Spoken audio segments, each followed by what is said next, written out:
Prezident İlham Əliyevin dövlət səfəri Azərbaycan-Özbəkistan münasibətlərində yeni tarixi mərhələnin əsasını qoydu. Artıq iki ölkə arasında münasibətlər həm də gələcəyin ortaq layihələri üzərində qurulur.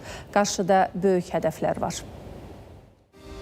Bu gün Cənubi Qafqaz və Mərkəzi Asiya xətti güclənməyə doğru gedir. Azərbaycan-Özbəkistan qardaşlığının bu istiqamətdə göstərdiyi nümunə artıq gün kimi ortadadır. İki ölkə vahid geosiyasi və geoiqtisadi məkan formalaşdırmaqla əməli addımlar atırlar. Bu, türkdülü dövlətlərə həm də əlavə impuls verməkdir. 2030-cu ilə qədər qarşılıqlı ticarət dövriyyəsinin 1 milyard dollara çatdırılması, kənd təsərrüfatı, kimya, enerji, nəqliyyat, logistika, investisiya və digər sahələrdə yeni layihələrin həyata keçirilməsi bu əməkdaşlığın iqtisadi əsaslarını təşkil edir. Azərbaycanla Özbəkistan arasında Ali Dövlət Şurası yaradılıb və həmçinin investisiya fondu var və bu ortaq investisiya fonduna toplanan vəsaitlər birgə layihələrin həyata keçirilməsinə xidmət edir. Bu günə qədər Azərbaycanla Özbəkistan arasında imzalanan sənədlərin intensiv şəkildə həyata keçirildiyi şahidi oluruq. Xırca müəssisələr yaradılır, eyni zamanda Azərbaycanın özündə də Özbəkistan investisiyası ilə birgə müəssisələrin yaradılması istiqamətində ciddi addımlar atır.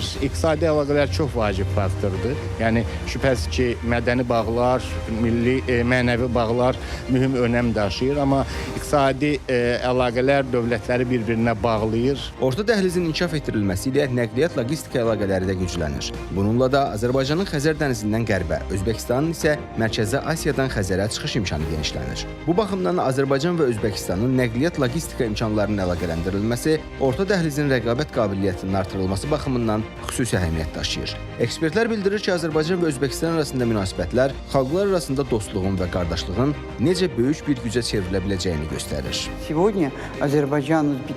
Bugün Azərbaycan ilə Özbəkistan arasında hörmətli prezidentlər İlham Əliyev və Şəfqət Mirziyoyev arasında olan fenomenal münasibətlər qloballaşma şəraitində əməkdaşlığın yalnız iqtisadi sahədə, sənaye, energetika, sahibkarlıq və digər istiqamətlərdə deyil, əsasən də mədəni humanitar sahədə inkişafın imkan yaradır. Bugün dünyada müharibələr gedir, geosiyasi və geoiqtisadi müstəvidə parçalanmalar, qarşıdurmalar baş verir. Azərbaycan ilə Özbəkistan arasında isə əksinə səylərin birləşdirilməsi, xalqlar arasında dostluğun və iki qardaş ölkə arasındakı münasibətlərin möhkəmləndirilməsi prosesi gedir. Bu, müharibəyə, qarşıdurmaya və münaqişələrə qarşı bir nümunədir. Hazırda Azərbaycan və Özbəkistan münasibətləri strateji müttəfiqlikdən əbədi qardaşlığa çevrilir.